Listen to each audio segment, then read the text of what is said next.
que lors de cette apparition de la rue du Bac, la Vierge Marie nous a dit « Je vous donnerai les grâces que vous me demandez ». Donc si vous voulez savoir si la Terre est plate ou ronde, eh bien, j'ai eu cette grâce, par cette apparition de la rue du Bac, de savoir le résultat, que je vous dirai juste à la fin. Je ne veux pas m'avancer, pour le moment nous sommes en train d'étudier la possibilité d'une Terre plate. Donc, avec le firmament autour, chose mystérieuse, nous ne pouvons pas nous approcher du bord et tomber dans le précipice de l'univers. Hein.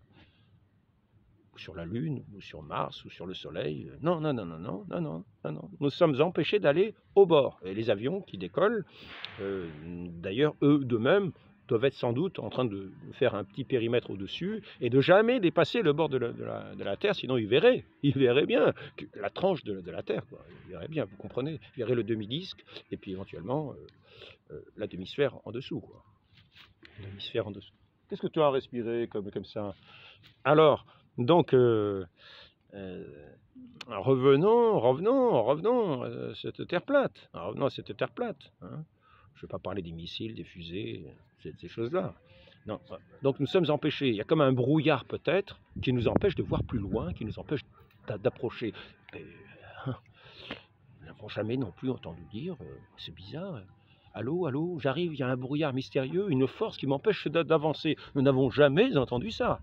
Nous n'avons jamais entendu ça. Nous n'avons jamais vu de bateau en mer qui nous disent « Allô, allô, oui, il y a un brouillard mystérieux qui dure toujours, et nous ne pouvons pas pénétrer dedans. » Eh bien, si nous pénétrons dedans, nous ne savons plus où nous allons. Nous n'avons jamais entendu une chose de ce genre. Nous n'avons jamais eu un coup de téléphone de ce genre depuis ces jours-ci. Jamais eu de démonstration de ce genre. Jamais eu de bateau qui suivant les étoiles. Jamais eu des bateaux qui suivant les étoiles ou leur boussole. Un boussole magnétique peut-être déviée, mais les étoiles, elles suivent le chemin, vous voyez. Donc vous suivez les étoiles, normalement vous allez droit. Hein. Vous ne vous mettez pas tout soudain à tourner, parce que si vous tournez, vous avez l'étoile que vous aviez devant, vous l'aurez derrière le dos. Donc pour aller droit, voilà, vous suivez les étoiles. On n'a jamais entendu dire, oui, on n'a jamais entendu dire qu'il y avait ces forces mystérieuses qui nous empêchaient d'avancer plus loin, jusqu'au bord de la Terre. Donc en toute logique, s'il n'y a pas eu ces forces mystérieuses qui nous empêchent d'avancer, ni ces brouillards mystérieux qui nous empêchent d'avancer, la conclusion est que on doit pouvoir arriver au bord de la Terre et voir le bord de la Terre. Et à ce moment-là, on aurait le coup de téléphone. « Allô, j'ai vu le bord de la Terre. » Et oui, comme on a vu les Rocheuses dans les années 1000, je crois bien que c'est les années 1640 et quelques, les premiers Français ont vu les Rocheuses. Les Indiens les avaient sans doute vues avant. Alors, donc, les Rocheuses en Amérique, je veux dire. Maintenant, je vais vous accorder la solution très facilement pour cette orbe de la Terre qui est inébranlable, qui est stable et inébranlable. Alors, l'orbe a plusieurs sens. C'est à la fois un cercle, le mot orbite, voyez. Comme ici, par exemple, l'orbe de la Terre. Hein, c'est le périmètre, en gros, le périmètre de la Terre, l'orbe de la Terre. Voilà. Ça serait plutôt ça, dans ce sens-là, quoi. L'orbe de la Terre, ça ne serait pas ça, évidemment. Hein. Ça pourrait être ça, à ce moment-là, la surface habitable ici, quoi, hein, éventuellement. Et quand on dit l'orbe de la Terre, l'orbe, il faut savoir que c'est donc le cercle, comme un orbite, le cercle, le globe ou la sphère. C'est marqué dans un dictionnaire, marqué vieux français, ça veut dire globe, sphère. Après ça, un autre élément, c'est que nous voyons par exemple des statues de Charlemagne. Voilà, Charlemagne. Et là, on parle de l'orbe crucigère. L'orbe crucigère qui est surmonté d'une croix, normalement. Hein. L'orbe crucigère était surmonté d'une croix et ça représentait la domination, la royauté sur la terre. Donc on voit Charlemagne qui tient l'orbe dans sa main, l'orbe qui est une sphère. Et maintenant, je vais vous donner la solution, je ferai ça, le petit entretien sera terminé, d'un point de vue tout à fait pratique. J'espère que vous aurez attendu jusqu'au bout. Hein, les vaches? Ah, elle est toujours là, regardez, regardez.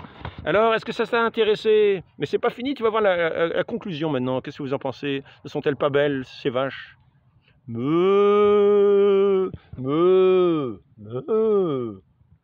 Il y en a une qui rumine et l'autre qui regarde. Elles écoutent, très attentives toujours. C'est un très bon public, vous savez. Elles sont très patientes. Ah ben alors, la lumière, où est-elle? Voilà, la lumière est difficile à venir. Donc maintenant, voici la conclusion. Regardez, je vais vous montrer un début de conclusion. Et je vais, là, pour le coup, vous faire le récit de l'apparition d'Hervé du Bac. C'est pas celui-là. Attendez, vous allez avoir maintenant la solution, le récit. Donc, c'est le récit de Catherine Labouré. J'ai aperçu la Sainte Vierge à hauteur du tableau de Saint-Joseph, debout, toute habillée de blanc. Je suis juste devant la route. Toute habillée de blanc, une taille moyenne, la figure si belle, les descriptions continuent. Une description d'une beauté, d'une lumière magnifique. La Vierge se tient debout sur un globe. Ah, nous pouvons, tiens, admirer ici, dans la représentation, nous voyons un bout de globe. Voyez, regardez le bout du globe. Voyez, nous avons le début de la sédition, un bout de globe. Ah, ah, j'aime mieux vous dire que la très sainte Vierge Marie, cette habitante du ciel, n'est pas non plus étrangère à la terre, et qu'elle s'y connaît mieux que beaucoup, dans beaucoup de choses. Donc, ah, ils reviennent. Une figure de taille moyenne. La Vierge se tient debout sur un globe, piétinant,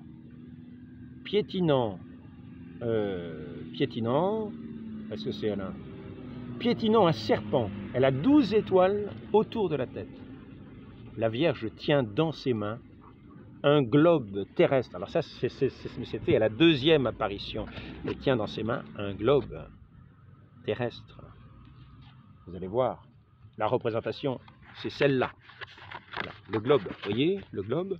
L'orbe, comme celui que portait Charlemagne, qui montrait la royauté de son empire, ou son empire chrétien avec la croix, avec cette croix qui surmontait cette orbe. Regardez, voyez, l'orbe et la croix sur ce globe que tient la Sainte Vierge Marie dans ses mains. Donc, nous y sommes.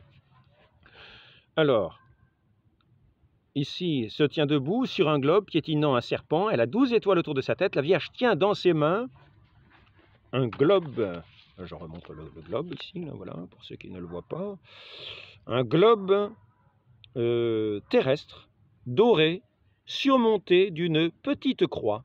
Ses mains sont au niveau de l'estomac et de ses mains, portant des rayons dorés de lumière. Cette boule que vous voyez représente le monde entier, particulièrement la France, et chaque personne en particulier.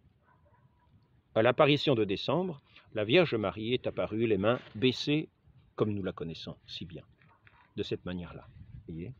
Et donc elle était aussi debout sur un globe entier. Et nous avons quelquefois des représentations de ce globe, comme par exemple ici. Voyez, donc, et ce globe, nous dit-elle, représente le monde entier, c'est-à-dire la Terre. Pourquoi représenter le monde en sphère si la Terre était plate? Il aurait mieux valu le représenter sur un plateau. Comprenez? On aurait représenté, la Vierge Marie serait apparue de cette façon-là, sur un plateau. Comprenez? Voilà. Donc, voilà, la très sainte Vierge Marie nous a obtenu aussi cette grâce pour éviter des disputes plus longues, des discussions plus longues. À ceux qui pensent que la Vierge Marie, personnellement, je dirais que la Vierge Marie est un docteur de l'Église. Nous pouvons le dire, car elle nous a donné le remède aux maux de l'humanité en nous donnant son Fils. Il n'y a pas de plus grand docteur que la très sainte Vierge Marie.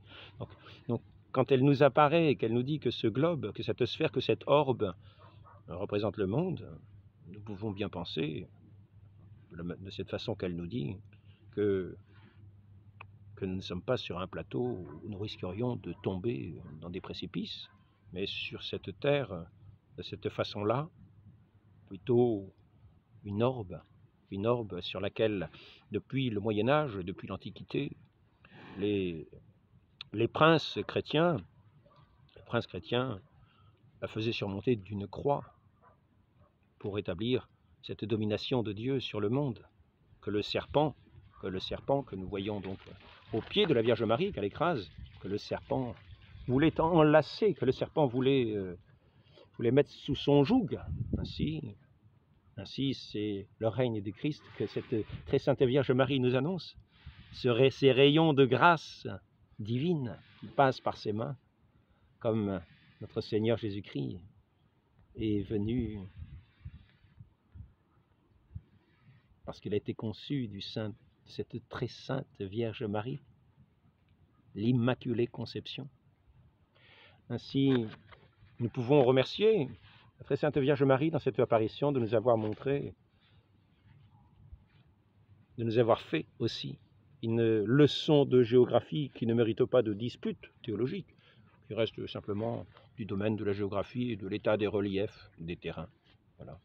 Donc, nous pourrions, à la fin de cet entretien, prier la très sainte Vierge Marie comme elle le demande lors de cette apparition, de l'invoquer, de porter sa médaille, comme elle l'a dit, porter cette médaille qui a été gravée à cette effigie qui est si connue, et par laquelle elle a dit qu'elle donnerait des grâces nombreuses à ceux qui les demanderaient avec confiance, qui porteraient cette médaille avec confiance. Ils recevraient des grâces merveilleuses, et de guérison, des grâces spirituelles aussi, multiples. C'est ainsi que dans cette épidémie de choléra à Paris, nombreux sont ceux qui ont été guéris après avoir porté cette médaille miraculeuse. Et c'est ce qu'il a fait nommer médaille miraculeuse. C'est le peuple lui-même qui l'a nommé médaille miraculeuse, vu tous les bienfaits qu'elle procurait à ceux qui les portaient avec confiance. Et à l'époque, nous ne manquions pas de confiance en la très sainte Vierge Marie. Faisons-lui encore confiance aujourd'hui. Portons aussi sa médaille, gravée à cette effigie, qui est si connue. Portons-la au cou, comme elle le demande, avec grande confiance en elle, qui nous obtiendra ces grâces, qui sont cette vie de son Fils, qui vient nous guérir, qui vient nous sauver, qui vient nous rétablir dans ce royaume du salut, dans ce royaume de Dieu. Il est venu instituer sur cette terre. Et demandons cette grâce qu'il vienne à régner dans nos cœurs, dans tous les cœurs des hommes, pour y apporter cette paix véritable, qui n'est pas la paix du monde, qui n'est qu'une tromperie, mais cette paix véritable des cœurs, cette réconciliation avec Dieu. Ainsi, cette Vierge Marie n'a pas fait que nous donner une leçon de géographie. Elle nous a donné ce roi céleste de ce royaume, et de cette terre, de cette orbe terrestre sur laquelle il a planté sa croix. Prions la très sainte Vierge Marie, comme elle nous a demandé de le faire. Prions-la tous les jours. Demandons-lui les grâces que nous oublions si souvent de demander. Et elle nous dit que nous oublions souvent de demander des grâces, et qu'ainsi ces grâces ne nous parviennent pas. Demandons ces grâces, ces grâces. Ô Marie, conçue sans péché, priez pour nous qui avons recours à vous. Ô Marie, conçue sans péché, priez pour nous qui avons recours à vous. Ô Marie, conçue sans péché, priez pour nous qui avons recours à vous. Ainsi soit-il. Au nom du Père et du Fils et du Saint-Esprit, ainsi soit-il.